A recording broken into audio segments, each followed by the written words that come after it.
ഞാൻ ഈ പുള്ളി പോലെ മറ്റേ കാത്തിരിക്കാൻ തുടങ്ങിയിട്ട് നേരത്രയായി. ഇരുന്നിരുന്ന് അഭിമുഖത്തിനുള്ള മൂഡ് പോയി. മൂഡ് എനിക്കും ഇല്ല. മൂഡില്ലാത്ത രണ്ടുപേരും സംസാരിച്ചാൽ നല്ല മൂഡായിരിക്കും. അതാണ് എന്റെ സയൻസ്. അല്ലേലും സംസാരിച്ചേ ഒക്കൂ. എനിക്ക് ഒരുപാട് കാര്യങ്ങൾ അറിയാനുണ്ട്. എനിക്കൊന്നും പറയാനില്ല. ഒരു വെറും ജേർണലിസ്റ്റ് ആയിട്ട് എന്നെ കാണരുത്. ഒരു ആസ്വാദകയുടെ ആകാംക്ഷ ഇനിയും ഇത് അടക്കി വെക്കാൻ എന്നെ കൊണ്ട് സാധിക്കില്ല. എന്താണ് അറിയേണ്ടത്? ഞാനെന്ന വ്യക്തിയെക്കുറിച്ചോ?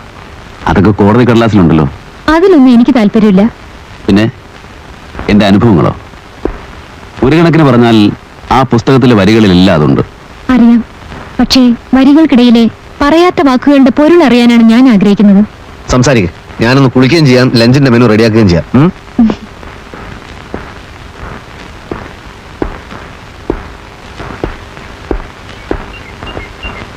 മിസ്റ്റർ നരേന്ദ്രന്റെ ചെറുപ്പം മുതലുള്ള ജീവിതത്തെ പറ്റി നോവലിൽ വലിയ പരാമർശമൊന്നുമില്ല. അതൊരു നോവലാണോ? എന്തായാലും അതങ്ങനെ ആക്കാൻ വേണ്ടിയല്ല ഞാൻ എഴുതിയത്.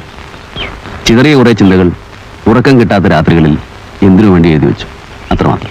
കാര്യമായ ഉദ്ദേശങ്ങളൊന്നും ഇല്ലാത്തതുകൊണ്ട് തന്നെയാണ് അതൊരു ക്ലാസിക് ആയതും. എന്തോ കുട്ടിക്കാലത്തെ പറ്റി ഓർക്കുമ്പോൾ ആദ്യ ഓർമ്മയിൽ വരുന്നത് ഇരുമ്പഴികൾക്കപ്പുറത്തെ അവ്യക്തമായൊരു മുഖമാണ്. അതെന്റെ അച്ഛനായിരുന്നു. തൂക്കിക്കൊല്ലാൻ വിധിക്കപ്പെട്ട് ജയിലിൽ കഴിയുന്ന എന്റെ അച്ഛൻ. അമ്മയുടെ വിരലിൽ പിടിച്ച് ഞാനൊരിക്കൽ പോയിരുന്നു. അമ്മയുടെ തേങ്ങലും എന്റെ ഓർമ്മയിലുണ്ട്. അഴികൾക്കിടയിലൂടെ കൈയിട്ട് അച്ഛൻ എന്നെ കെട്ടിപ്പിടിക്കാൻ ശ്രമിച്ചു. ഐസ് കട്ടകൾ പോലെ തണുത്തതായിരുന്നു അച്ഛന്റെ വിരലുകൾ. അച്ഛൻ മരിച്ചതിന് ശേഷവും ചില രാത്രികളിൽ ആ തണുത്ത വിരലുകളുടെ സ്പർശനം ഞാൻ അറിയാറുണ്ട്.